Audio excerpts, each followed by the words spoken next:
저희들에게 아버지 하나님의 말씀을 매일매일 전달해 주시는 그분의 감사를 드립니다.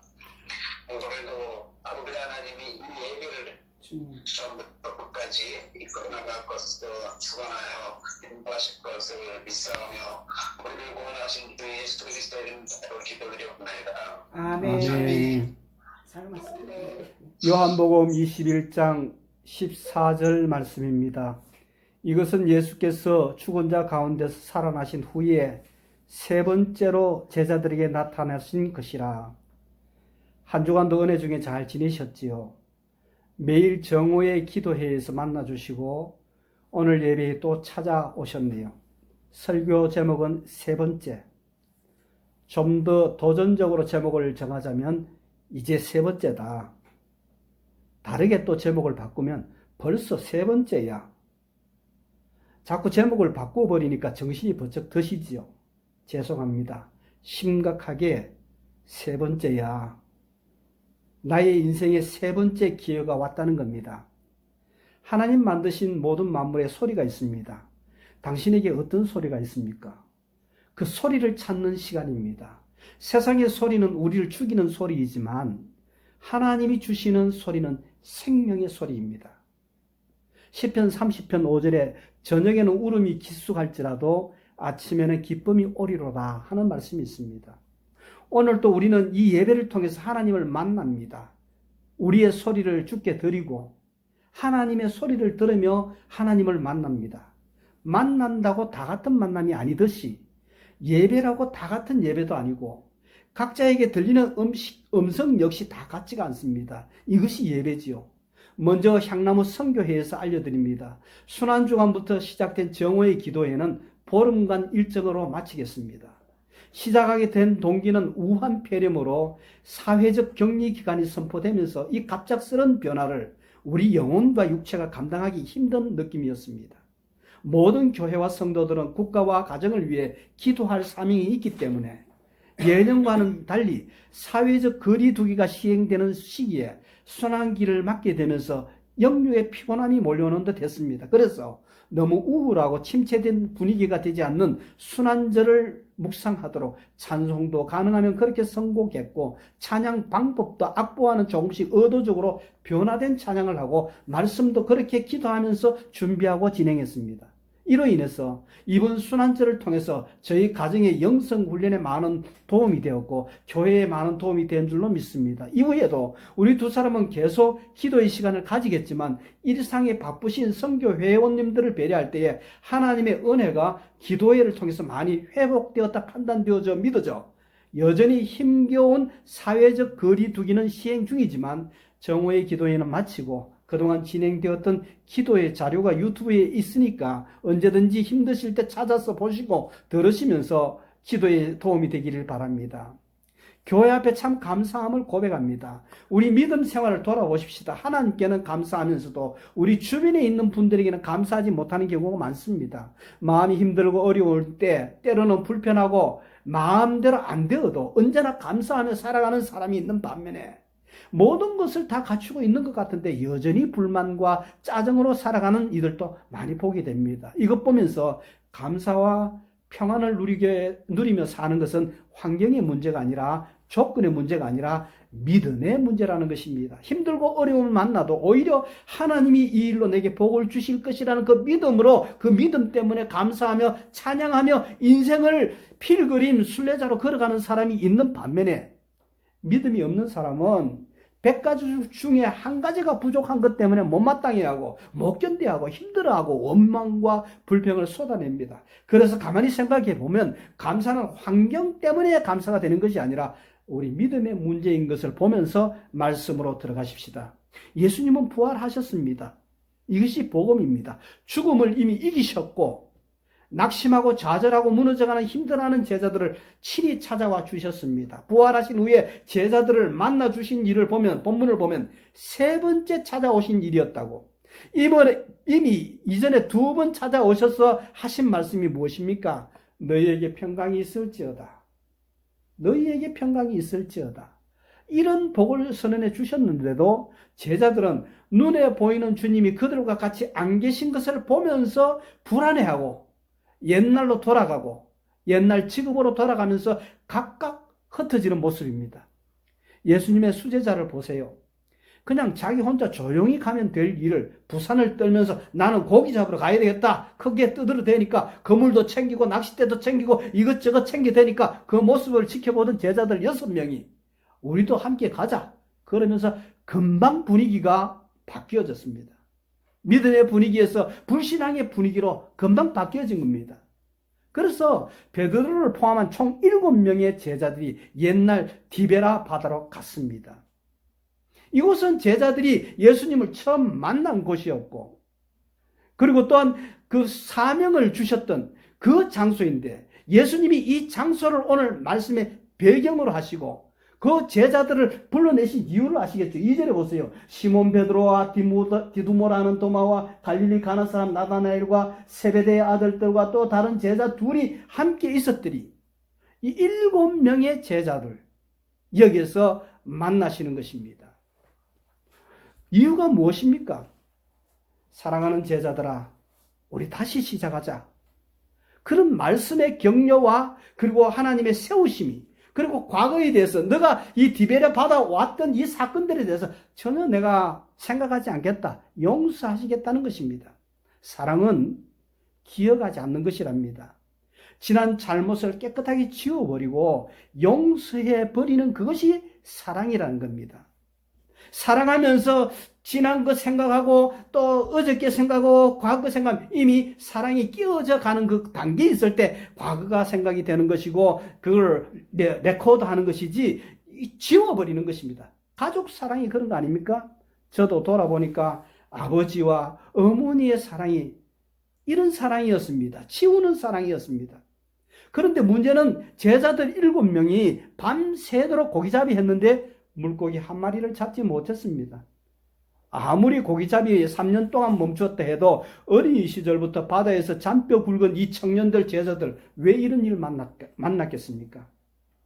그들 사이에 밤새도록 고생하면서 그물을 던지고 그물을 거두면서 침묵이 흐르고 드디어 제자들 개인들마다 불만은 고조되었고 투덜거리는 그 분위기 그때에 예수님께서 찾아오셨습니다.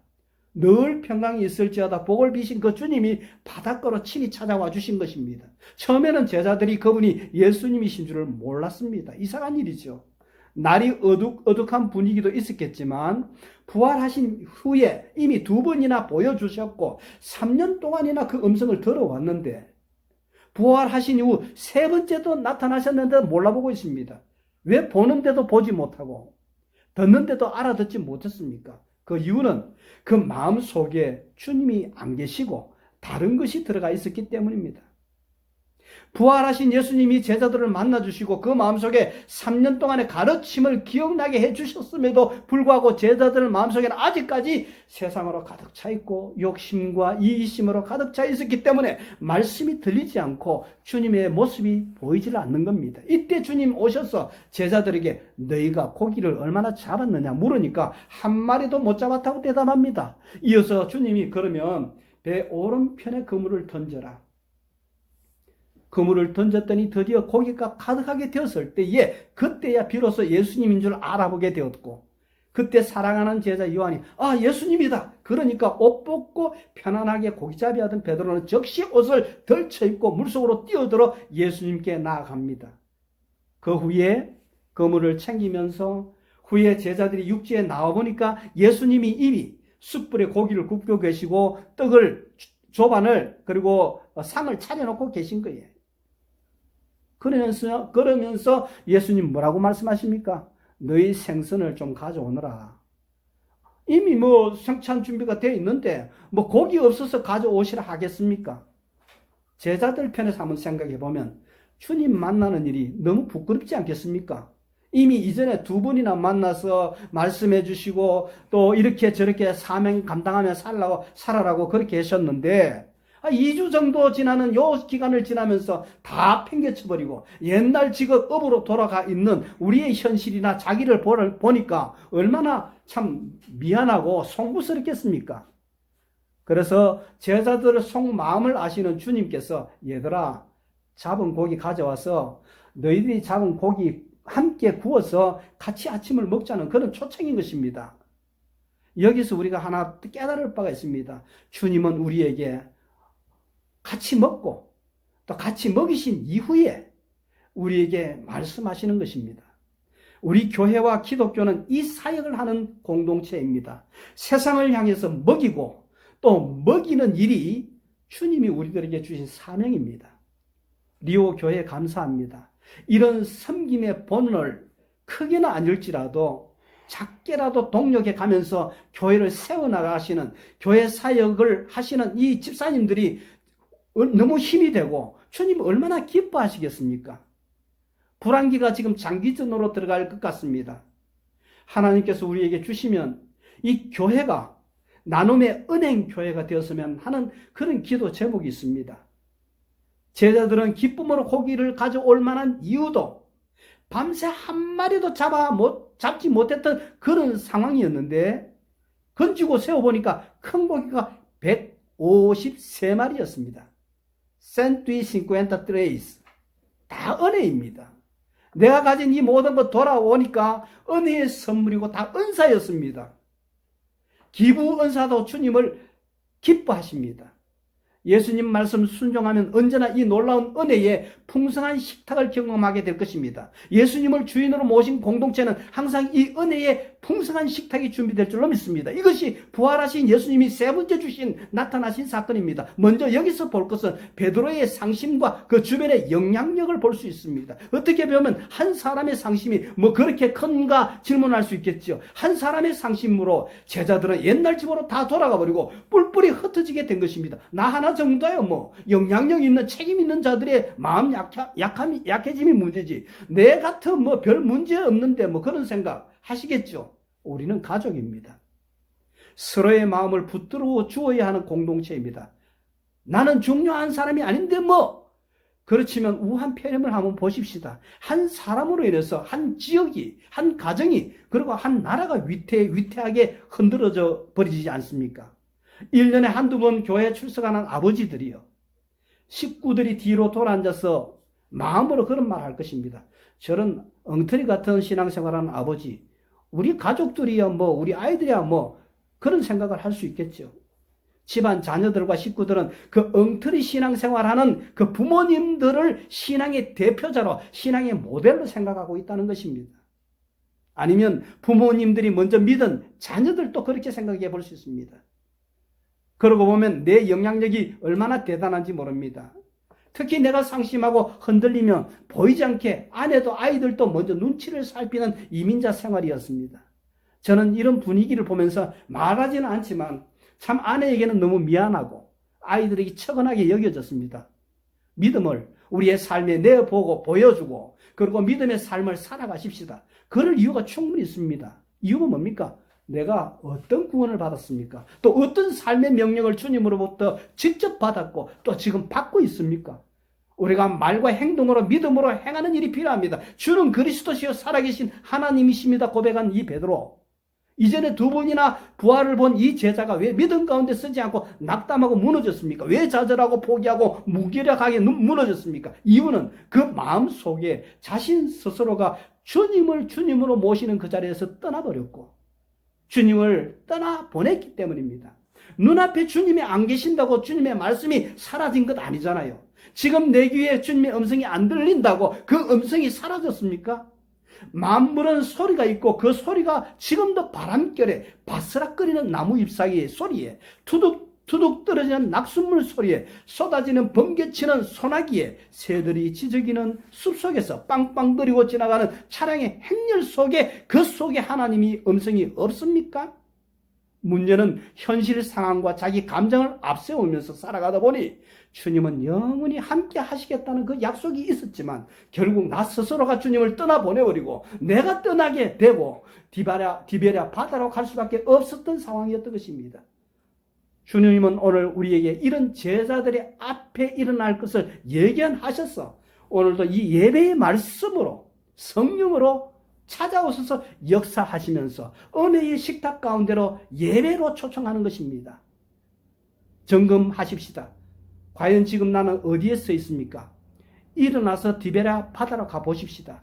디베랴 바다에 간 결과가 뭡니까? 빈 건물 아닙니까? 헛수고 아닙니까? 주님 떠난 제자들의 모습을 통해서 우리에게 보게 하시는 건 무엇입니까? 주님 떠나 고기자리하는 그 시간은 밤중이었습니다. 주님 떠난 가룟 유다의 장면을 모셔하던 기자는 밤중이었다고 그렇게 기록하고 있습니다. 물론 물고기 잡이가 밤중이 유리할 수도 있겠습니다만 때때로 어떤 고기들은 밝은 불빛으로 고기들을 유인해서 잡죠. 그러나 말씀 기록에 밤중이라는 것에서 주님을 떠나면 만나는 것이 반드시 밤이 된다는 것입니다. 주님 떠나면서 내가 원하는 만큼 생각하는 만큼 가지지 못하고 쓰러지고 넘어지고 자빠질 수밖에 없습니다. 내 삶을 내가 끌고 가지 못하고 조그만 일에도 상처받고 넘어지고 무너지고 좌절하고 포기하는 이유가 인생의 밤을 맞았기 때문입니다. 그러나 실망할 것 없습니다. 비록 밤이 어두워도 빛 대신 주님과 함께 다니면 우리는 낮의 길을 걸어갈 수 있게 됩니다. 낮에 다니면 결코 실족하지 않습니다. 빛 대신 주님을 마음에 모시고 다니면 인생길 실족하지 않는 삶을 살 수가 있습니다. 아동바동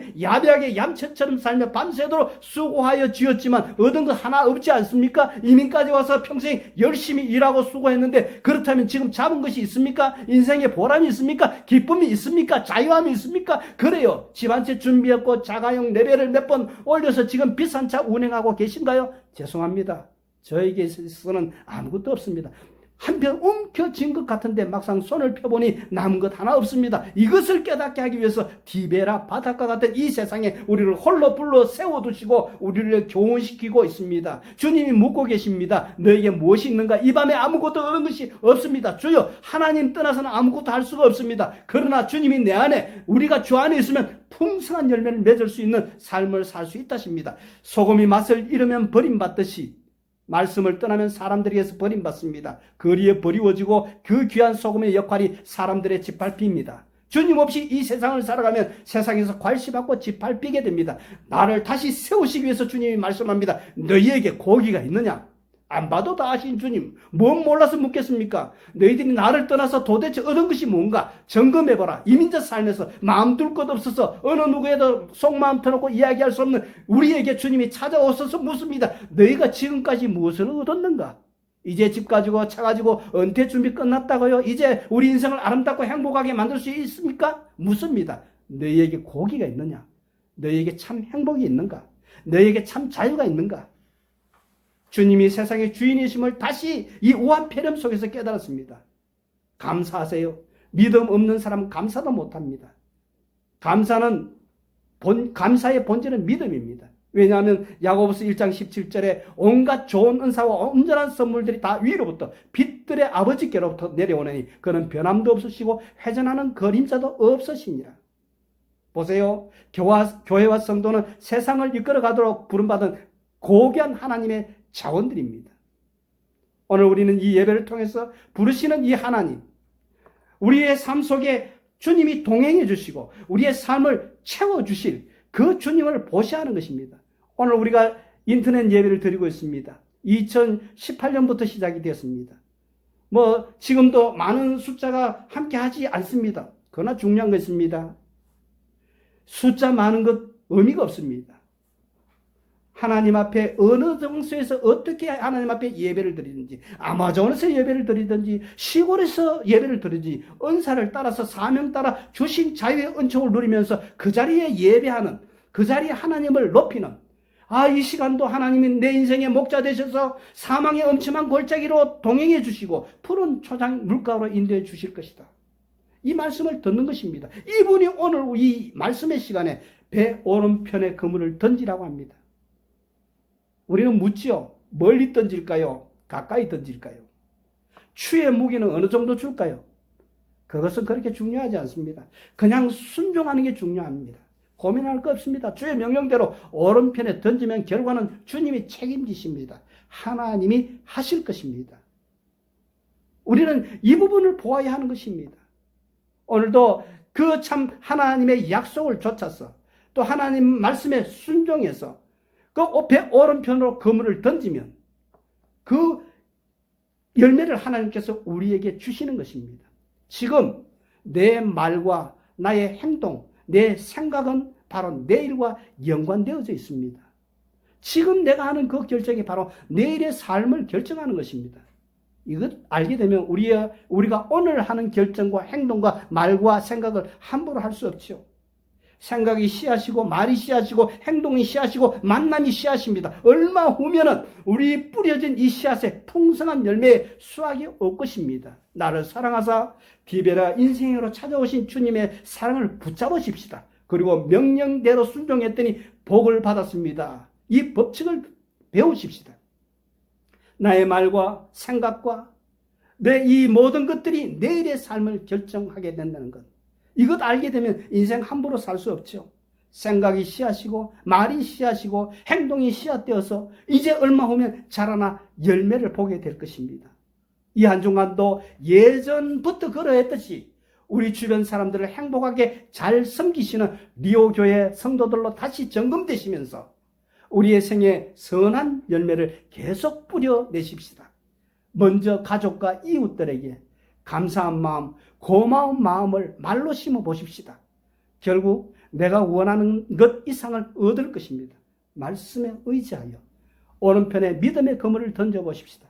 멀리든 가까이든 넓게 펼치든 던지다 기술이 모자라서 다 펴지 못하게 좁게 펴진 그 그물이든 상관이 없습니다.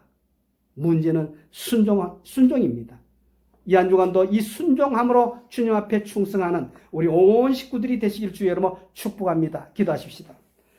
사랑이 많으신 우리 하나님 아버지, 이 우한 폐렴의 우울함 속에서 말씀으로 찾아와 주셔서 우리의 심령을 뜨겁게 해주시고 주님의 사랑으로 다시 말씀에 의지하여 일어설 수 있도록 은혜 베푸심을 감사합니다. 이 한 주간도 말씀에 의지해서 믿음의 그물을 던지게 하시고 가정과 교회 그리고 우리의 자녀들의 진로와 저희들의 사업 속에 믿음의 그물을 내일을 향해서 던지는 충성